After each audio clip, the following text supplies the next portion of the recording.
8.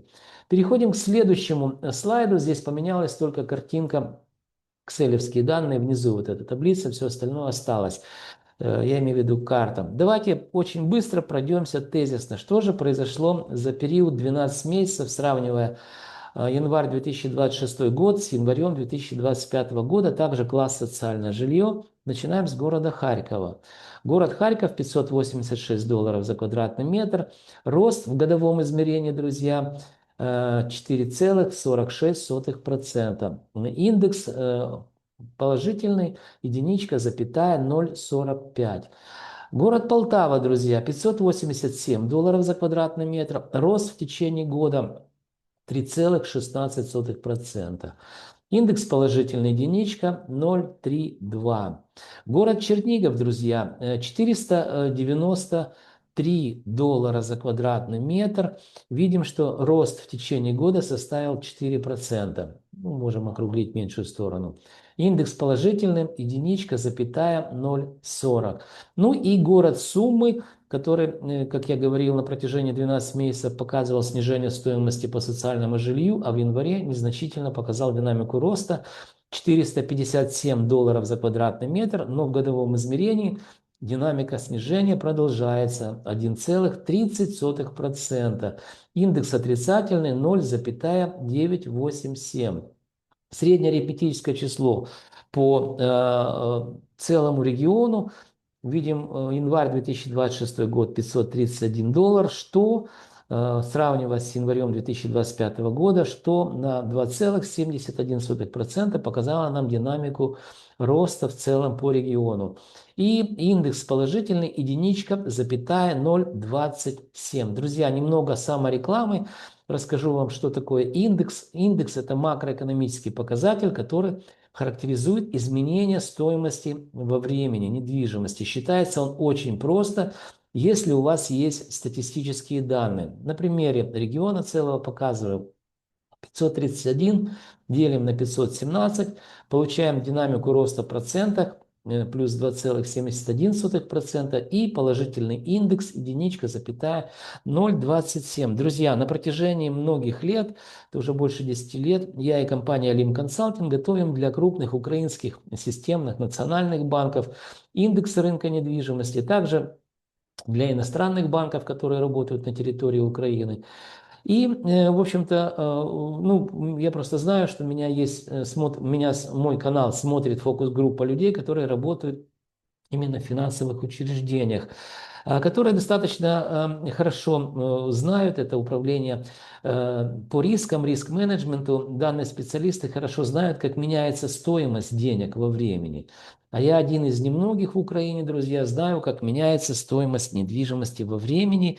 И на примере целого региона, класс социальное жилье, показываю вам, как меняется стоимость денег. Поэтому вы знаете, как меняется стоимость денег, а я знаю, как меняется стоимость недвижимости.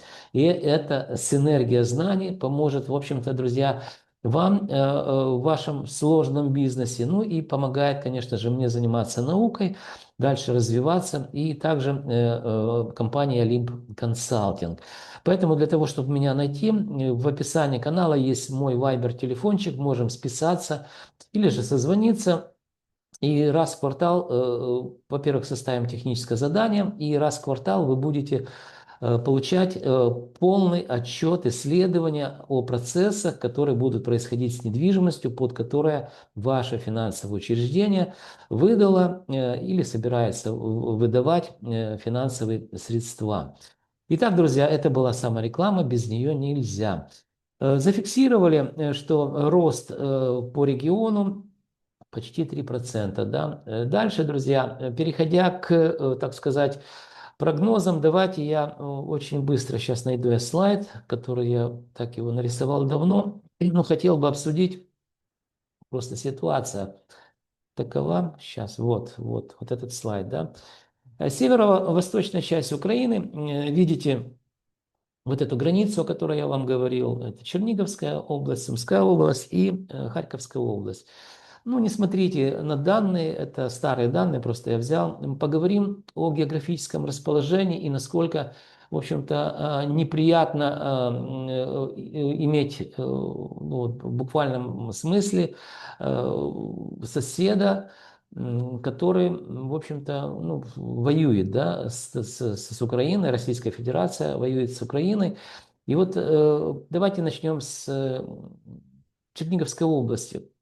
Я очень хорошо знаю Черниговскую область. Я 10 лет, наверное, может даже больше, прожил в городе Славутич, это город энергетиков. И, соответственно, хорошо знаю местность. И вот смотрите, это некий такой выступ, да, на территорию, ну, здесь граница с Белоруссией, здесь углубляется в Брянскую область, здесь немножко в Курскую область. То есть это выступ, можете посмотреть по километражу, где-то 90 километров до Чернигова от крайнего перехода, да, и от Чернигова до города Киев 144 километра. То есть это, ну, 200, наверное, с чем-то там, 50 километров от границы с Российской Федерацией до города Киева. То есть услышали меня, да? Не случайно в первые дни войны именно Российская Федерация, войска Российской Федерации стояли в город Бровары. Это буквально 20 километров, чуть меньше до города Киева. То есть в городе Киеве канонада была каждый день. То есть, ну, ствольная артиллерия доставала. То есть это самый краткий маршрут до города Киева, друзья. И почему до сих пор вот там это вопрос?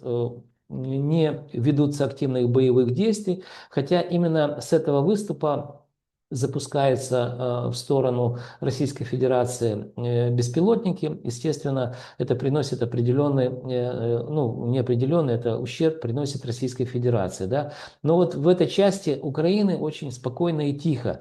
И стоимость квадратного метра продолжала расти на протяжении 12 месяцев. Ну, мы об этом всегда говорим. Теперь, друзья, смотрите. Ну, насколько я знаю, я смотрю, опять же, людей, которые специалисты, военные эксперты, как с Российской Федерации, так с украинской стороны, так и иностранных. И, в общем-то, чтобы для того, чтобы полная картина была складывалась. Ну, во-первых, мы знаем, что формируется Северный фронт, да, это как раз вот эта часть, как раз часть Сумы и Черниговская область. Теперь я вот здесь сделал вам такой реперные точки со стороны Украины. Бояра Лежачи, ну, это населенный пункт, село, а вот здесь Неданчичи. Здесь граница с Курской областью, здесь граница с Белоруссией. У меня даже у тещи там была эта самая дача, село Неданчичи. Всего 286 километров, то есть такой выступ, да, который, еще раз, как полуостров входит вглубь Российской Федерации. То есть я предполагаю, друзья, всего лишь предполагаю, с учетом того, что, еще раз, я не являюсь военным специалистом, но логика войны, ту, которую доносят до нас спикеры, которые говорят на эту тему, заключается в том, что количественное преимущество войск Российской Федерации, оно, ну, просто в разы, да, и растягивать линию фронта, чем длиннее линия фронта, на сегодняшний день активные боевые действия ведутся только на тысячах километров. Я вам показывал, это вот здесь южная часть, это Запорожье, начиная там от Кимбургской косы, я даже это все в километраже показывал, и заканчивая городом Черниговым, это вся линия фронта, это 2000 километров, а заканчивая вот где-то здесь Харьковом, да, это 1000 километров. То есть вот эта часть, южная, восточная часть, ну вот это юг же, да, получается, это восток, 1000 километров это боевые действия активные идут, а здесь так себе, да. Так вот, стратегическая задача это, чтобы активен был вся линия фронта, то есть естественно, преимущество в людях, она будет, ну, давать о себе знать. Почему? Потому что чем больше линия фронта, тем больше со стороны Украины надо, естественно, войск, людей, техники и так далее распределять равномерно по всей линии фронта. Я так предполагаю, что это, в общем-то, ну, проблема на сегодняшний день с укомплектацией людьми со стороны Украины. Поэтому, друзья, я предполагаю, всего лишь, извините, затянул, что 2026 год, это, скорее всего, может быть к концу года, может быть где-то ближе к концу года, будут активные боевые действия. Я почему-то не сомневаюсь. Именно по Черниговской области.